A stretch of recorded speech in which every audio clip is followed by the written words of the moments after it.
Hello बच्चों, क्या हाल चाल। तो आज हम लेके आए हैं स्थिर विद्युत विभव तथा धारिता का लेक्चर नंबर 9 और आज का हमारा टॉपिक है संधारित्र का संयोजन, कॉम्बिनेशन ऑफ कैपेसिटर। तो आइए हेडिंग डाल लीजिए, संधारित्र का संयोजन।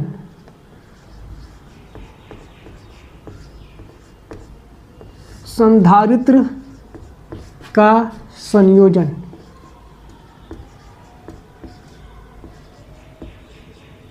संधारित्र का संयोजन, कॉम्बिनेशन ऑफ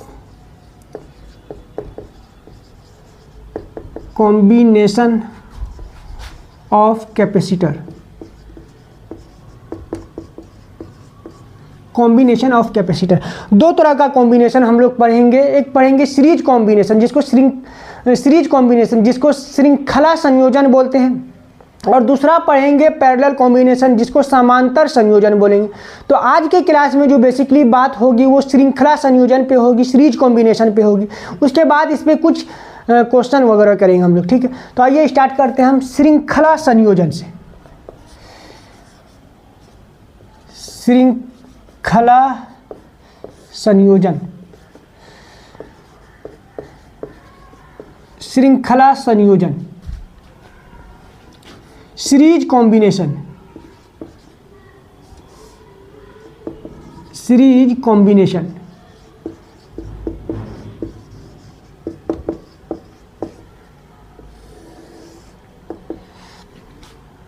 तो सीरीज कॉम्बिनेशन, आइए क्या होता है सीरीज कॉम्बिनेशन देखते हैं। यहाँ पे हम 3 कैपेसिटर ले लिए। ये लिया हमने फर्स्ट कैपेसिटर,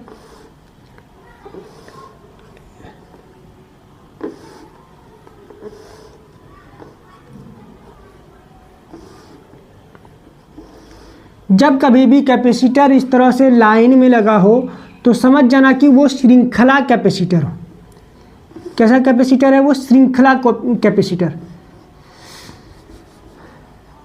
श्रृंखला कैपेसिटर को इस तरह से लाइन में लगाया जाता है, 1 2 3। अच्छा, अब इस कैपेसिटर को हम एक सेल से कनेक्ट करेंगे, एक बैटरी से कनेक्ट करेंगे। इस वाले प्लेट को हम सेल के पॉजिटिव टर्मिनल से कनेक्ट करेंगे, बैटरी के धनात्मक टर्मिनल से कनेक्ट करेंगे, इसको बैटरी के ऋणात्मक टर्मिनल से कनेक्ट करेंगे।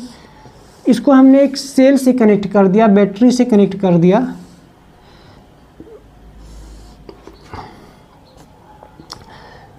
इसका पोटेंशियल डिफरेंस हम मान लिए V है। अब इस प्लेट को इससे कनेक्ट कर दिया, इसको इससे कनेक्ट कर दिया। इधर मान लिए प्लस V है, इधर इसका विभव मान लिए प्लस V है, इसका 0 है। ये टर्मिनल से, ये प्लेट सेल के धनात्मक टर्मिनल से जुड़ा हुआ है, तो इस पे चार्ज धनात्मक होगा, पॉजिटिव चार्ज होगा। तो ये मान लेते हैं कि इसके इनर सरफेस पे, अंदर वाले सतह पे इस पे प्लस Q चार्ज है। इसके इनर सरफेस पे प्लस Q चार्ज है, धनात्मक चार्ज है। अच्छा, तो कैपेसिटर में, संधारित्र में अपोजिट प्लेट पे अपोजिट चार्ज होता है और इक्वल होता है, बराबर भी होता है। तो इस पे अगर प्लस Q चार्ज है तो इस पे माइनस Q चार्ज होगा। अच्छा, अब इस पूरे सिस्टम को देखो, इस पूरे सिस्टम को देखो, ये एक आइसोलेटेड सिस्टम है, किसी से जुड़ा हुआ नहीं है, एक तन्हाई में रहने वाला सिस्टम है। तो स्टार्टिंग में इस सिस्टम पे टोटल चार्ज 0 था, तो एंड में भी 0 होगा। प्रारंभ में इस पर टोटल चार्ज, कुल आवेश 0 था, तो अंत में भी इस पर कुल आवेश 0 होगा। आवेश संरक्षण का सिद्धांत कहता है कि आवेश कभी भी नहीं बदलता है, आवेश चेंज नहीं होता है, बदलता नहीं है, वो हमेशा समान बना रहता है। स्टार्टिंग में इस पर टोटल चार्ज 0 था, तो एंड में भी टोटल चार्ज 0 होगा। तो यहाँ पे माइनस Q चार्ज है, तो इस सरफेस पे होगा प्लस Q चार्ज, इस पे होगा प्लस Q चार्ज, तभी तो टोटल चार्ज इसका 0 होगा। अच्छा, इस पे प्लस चार्ज है तो इस पे माइनस चार्ज होगा। अच्छा, ये फिर आइसोलेटेड सिस्टम है, पृथक प्रणाली है, तन्हाई में रहने वाला सिस्टम है। इस पे स्टार्टिंग में 0 चार्ज था, तो अंतिम में भी, एंड में भी इस पे 0 चार्ज होगा। तो इस पे माइनस चार्ज है तो यहाँ पे प्लस चार्ज होगा, है ना। अब इस पे प्लस है तो इसके अपोजिट प्लेट पे, अपोजिट फेस पे अपोजिट चार्ज होगा, माइनस चार्ज होगा। इसका कैपेसिटेंस, इसकी धारिता मान लेते हैं हम C1 है, इसकी धारिता मान लेते हैं हम C2 है और इसका C3 है। अच्छा, तो हमने क्या देखा कि चार्ज सभी प्लेट पर समान है, सभी संधारित्र पर समान है। इस पर भी क्यू चार्ज है, इस पर भी क्यू चार्ज है, इस पर भी क्यू चार्ज है। इसमें टोटल चार्ज जीरो मत बोल देना। जब भी इस तरह से चार्ज हो, माइनस क्यू और प्लस क्यू हो, तो हमेशा पॉजिटिव चार्ज इंडिकेट होता है। तो इस पर कोई पूछे कि कितना चार्ज होगा, तो क्या बताओगे? इस पर चार्ज प्लस क्यू चार्ज है। तो हमने क्या देखा कि इस पर भी चार्ज क्यू है, इस पर भी क्यू है और इस पर भी क्यू है। तो चार्ज तीनों कैपेसिटर में समान होता है, तीनों संधारित्र में आवेश समान होता है। हमने क्या देखा कि आवेश तीनों संधारित्र में समान होता है, संधारित्र में समान है, तीनों संधारित्र में आवेश समान है। अच्छा, इसका विभवांतर विभव कितना होगा, पोटेंशियल या पोटेंशियल डिफरेंस कितना होगा? तो C बराबर होता है Q बाय V, C बराबर होता है Q बाय V। अच्छा, तो V बराबर क्या होगा? V बराबर होगा Q बटे C। तो इसका विभव होगा Q बटे C1, इसका विभव होगा Q बटे C2, इसका विभव होगा Q बटे C3। इसको हमने बोल दिया V1, इसको बोल दिया V2, इसको बोल दिया V3। तो हमने क्या देखा कि चार्ज तो सभी संधारित्र पर समान है, आवेश तो सभी संधारित्र पर समान है ना, लेकिन विभव सभी का अलग अलग है, पोटेंशियल डिफरेंस अलग अलग है, विभव सबका अलग अलग है। तो ये जो विभव है, विभव सभी संधारित्र का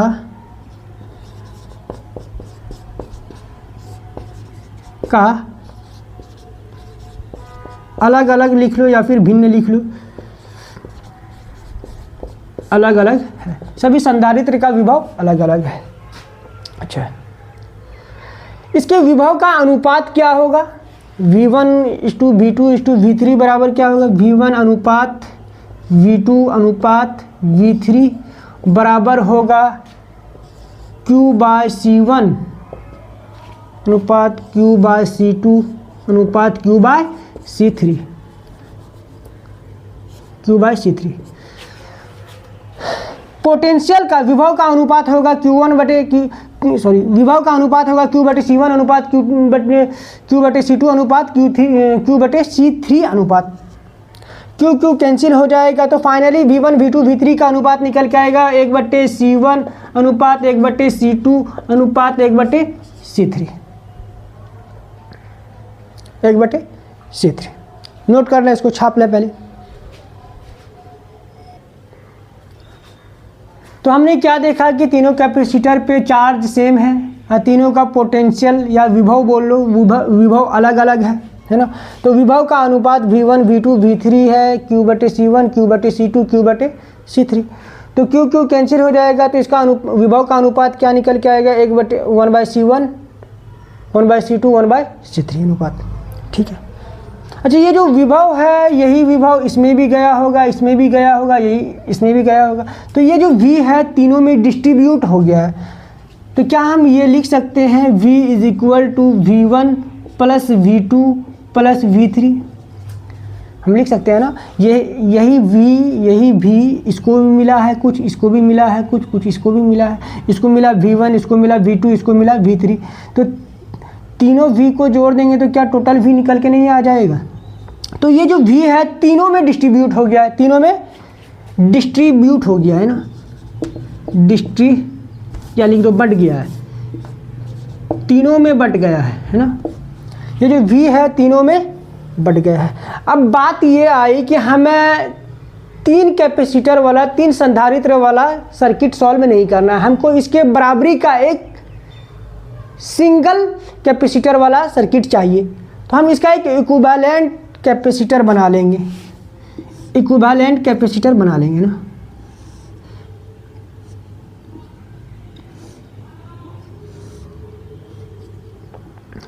हमने इसका एक इक्विवेलेंट कैपेसिटर बना लिया।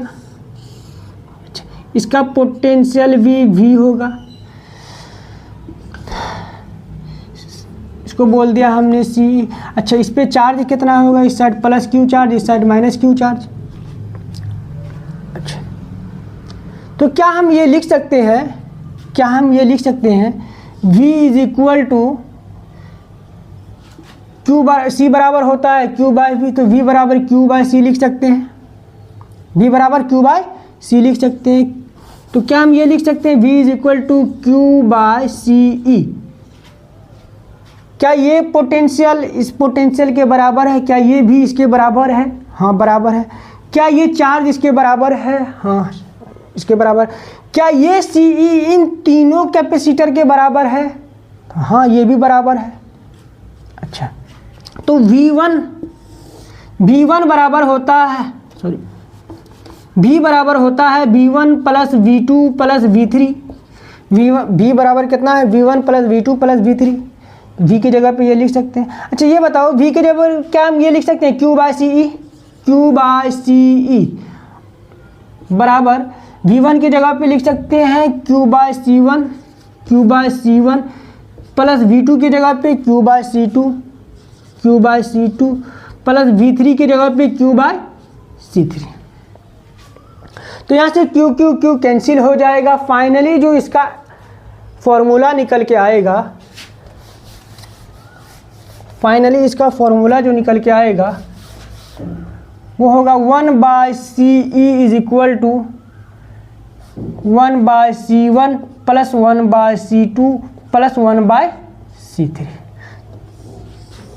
तो सीरीज कॉम्बिनेशन का, श्रृंखला संयोजन का फॉर्मूला क्या होगा, 1 by CE is equal to 1 by C1 plus 1 by C2 plus 1 by C3।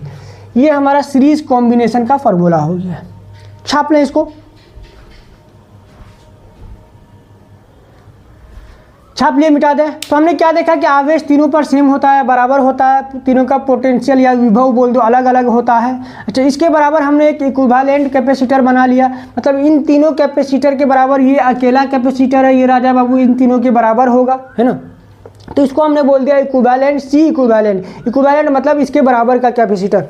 अच्छा, तो क्या इसका V भी बराबर होगा। तो क्या हम लिख सकते हैं V is equal to Q by CE। तो V बराबर होता है V1 plus V2 plus V3। तो V की जगह पे हम Q बाय CE लिख सकते हैं, V1 की जगह पे हम Q बाय C1 लिख सकते हैं, V2 की जगह पे हम Q बाय C2 लिख सकते हैं, V3 की जगह पे हम Q बाय C3 लिख सकते हैं। तो यहाँ से Q कैंसिल हो जाएगा। फाइनली 1 बाय CE बराबर आएगा, फाइनली 1 बाय CE बराबर होगा C1 plus C2 plus C3।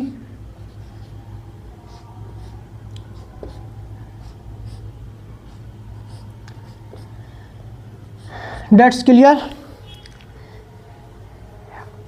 इसमें तो 3 कैपेसिटर लगा हुआ था, अब 2 कैपेसिटर के लिए देखते हैं क्या फॉर्मूला होगा। मिटा दें इसको, छाप लिए।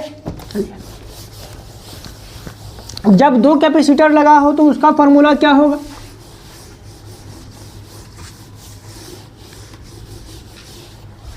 यहाँ पे तो 3 कैपेसिटर लगा हुआ था, 2 जब 2 संधारित्र हो, जब 2 संधारित्र हो, तब जब 2 कैपेसिटर हो तो इसका फॉर्मूला होगा 1 बाय CE बराबर होगा 1 by C1 plus 1 by C2। तो इसका एलसीएम लेके हम लिख सकते हैं C1 plus C2 divide by C1 C2। तो CE बराबर निकल के आएगा C1 C2 divide by C1 plus C2। इसको रट जाना है।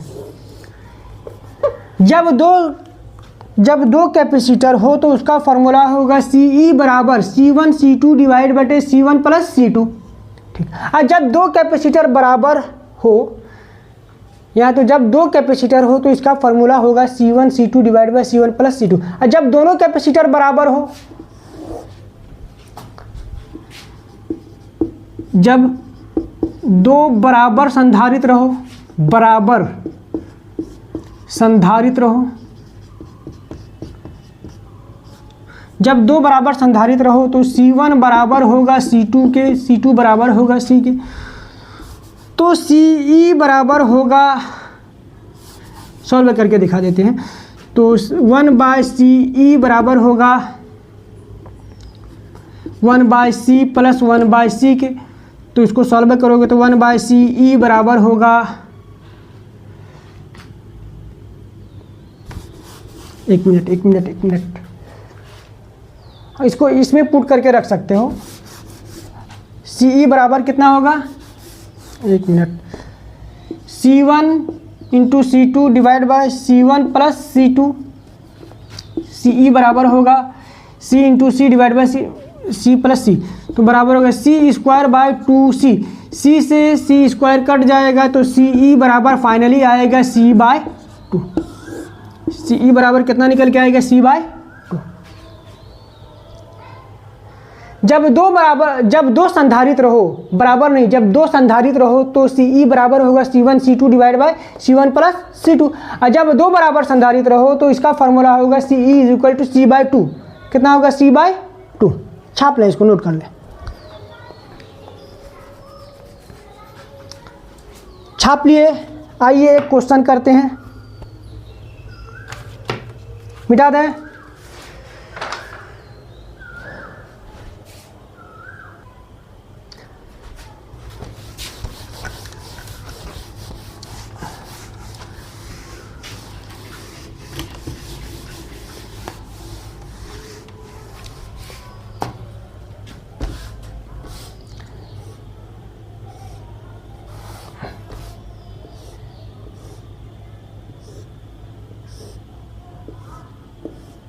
यहाँ पे हमने दो संधारित्र ले लिया, दो कैपेसिटर ले लिया, दोनों को एक सेल से कनेक्ट कर दिया, एक सेल से कनेक्ट कर दिया। इसका विभव मान लेते हैं 12 वोल्ट है, इसका विभव 12 वोल्ट है। अच्छा, इसका कैपेसिटेंस, इसकी धारिता C1 बराबर मान लेते हैं 6 माइक्रोफैराड है, C2 बराबर मान लेते हैं 3 माइक्रोफैराड है। तो क्वेश्चन है, ज्ञात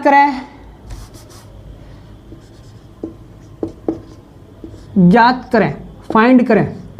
पहला नंबर में CE बराबर क्या होगा, दूसरा नंबर में चार्ज सभी कैपेसिटर पे चार्ज कितना होगा, तीसरा नंबर में पोटेंशियल डिफरेंस विभवांतर क्या होगा, और चौथा नंबर में एनर्जी 3 माइक्रोफैराड वाले कैपेसिटर की ऊर्जा क्या होगी। 3 माइक्रोफैराड के संधारित्र में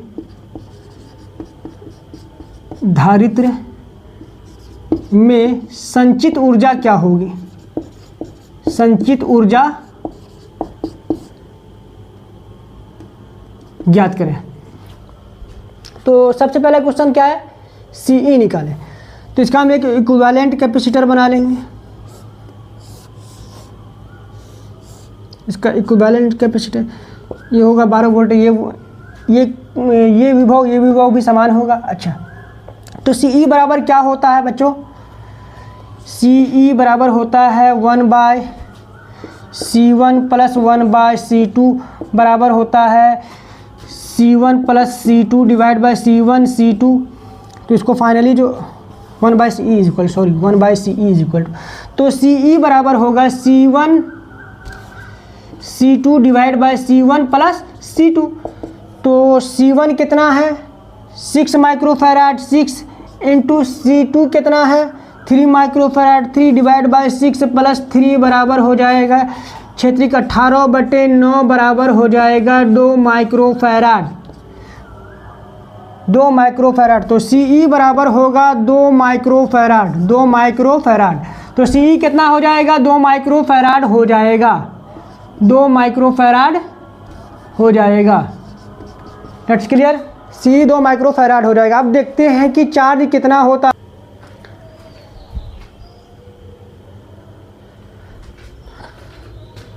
तो C इक्विवेलेंट बराबर निकल के आया 2 माइक्रोफैराड। अच्छा, अब चार्ज कितना होगा, C बराबर होता है Q बाई वी, C बराबर होता है Q बाई वी। अच्छा, तो Q बराबर होगा C भी, Q बराबर हो जाएगा C भी। V कितना है? 12 वोल्ट है। V कितना है? 12 वोल्ट है। और CE कितना आया? 2 आया। तो यहाँ से फाइनली जो चार्ज निकल के आएगा वो होगा 24 माइक्रो कूलम। तो चार्ज सभी प्लेट पे कितना होगा? सभी कैपेसिटर पे 24 माइक्रो कूलम,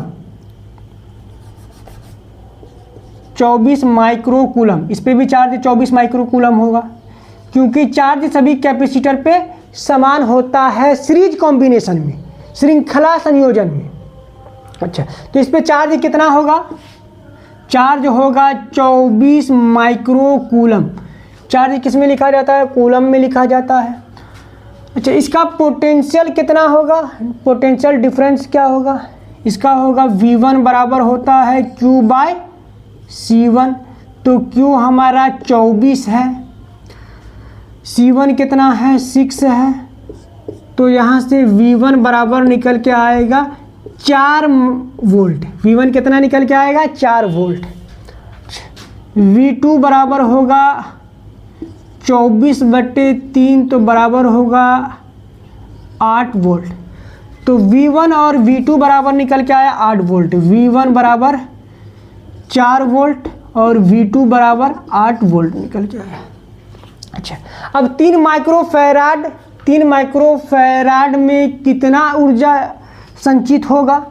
आइए इसको भी निकालते हैं, इसको मिटा दें।